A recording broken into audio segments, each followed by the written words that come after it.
Muhammadur Rasulullah. Di antara bahaya bid'ah yang pertama, bid'ah ini adalah koreksi terhadap Allah dan Rasulnya.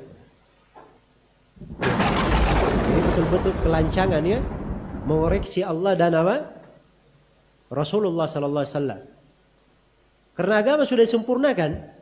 Allah berfirman, "Al-yawma akmaltu lakum dinakum wa atmamtu alaikum ni'mati wa raditu lakumul Islam madina." Pada hari ini telah kusempurnakan agama kalian dan telah kucukupkan nikmatku atas kalian dan telah kuridha Islam sebagai agama kalian. Jadi agama sudah sempurna.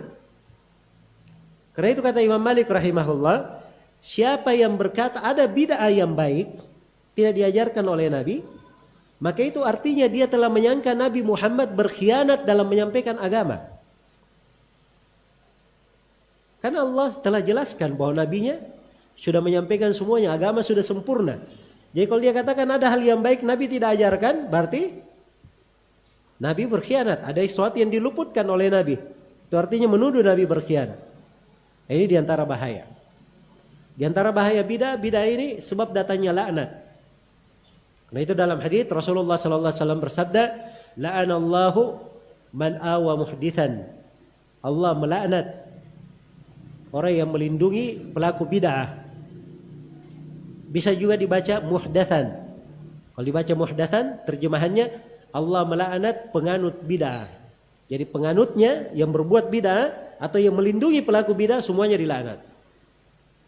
Di hadits yang lain, "Wa man awa muhditsan atau muhdatsan fa alaihi la'natullahi wal malaikati wan nasi ajma'in." Barang siapa yang melindungi pelaku bidah atau menganut bidah, maka dia dapat laknat dari Allah, dari malaikat dan dari seluruh manusia. Dan dari bahaya bidah, bidah ini menyebabkan amalan ditolak, tidak diterima. Rasulullah bersabda, "Man 'amila 'amalan laisa 'alaihi amruna fa huwa raddun."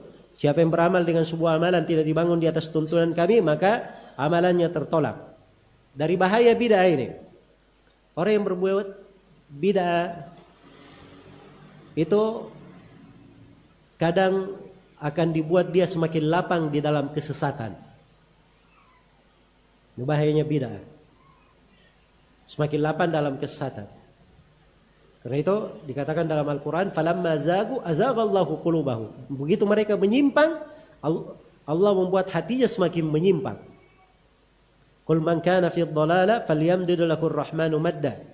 Katakanlah siapa yang berada dalam kesesatan, maka Allah akan semakin melapangkan dia di dalam kesesatannya.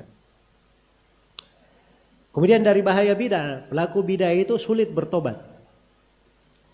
Ya. Kenapa sulit bertobat? Tobat itu kan dasarnya penyesalan. Sedangkan pelaku bid'ah ini dia tahu dirinya apa? Dia menganggap dirinya benar, tidak ada masalah. Bagus yang saya kerjakan. Bagaimana dia bisa bertobat? Karena itu dalam hadits Anas bin Malik, Rasulullah sallallahu alaihi wasallam bersabda, "Innallaha ihtajaza at-taubata an kulli sahibi bid'atin hatta yada'aha." Sungguhnya Allah menahan taubat dari setiap pelaku bid'ah sampai dia meninggalkan bid'ahnya. Ya. Sampai dia meninggalkan bid'ahnya. Bid'ah ini mendatangkan kehinaan dan kerendahan. Ya. Innal ladzina ittakhadul ijla sayanaluhum ghadabun min rabbihim wa dillatun fil hayatid dunya wa kadzalika najzil muftarin. Ini dua ya, bahaya. Kehinaan dan kemurkaan Allah dia dapatkan. Sungguhnya orang-orang yang menjadikan anak sapi sebagai sembahan, mereka akan mendapatkan kehinaan dari Allah dan kemurkaan. Ya. Mungkin ada yang berkata, "Loh, itu kan untuk penyembah anak-anak sapi." Enggak, perhatikan akhir ayat. Wa kadzalika najzil muftarin. Demikianlah kami balas orang-orang yang mengadakan kedustaan. Pelaku bidah itu mengadakan kedustaan. Jadi itu semua balasan sama, termasuk pelaku bidah. Itu pendalilan Al-Hasan Al-Basri rahimahullah terkait dengan ayat. Ya. Kemudian dari bahaya bidah ini, pelaku bidah ini nanti termasuk orang yang diusir dari telaga Nabi sallallahu alaihi wasallam pada hari kiamat. Ya. Luar biasa ya, di padang mahsyar dikumpulkan di tengah manusia, matahari dekatkan di atas kepala. Satu hari pada hari kiamat itu dalam Al-Quran ada yang menyebutkan ada satu hari seperti 50.000 tahun, ada satu hari seperti 1.000 tahun.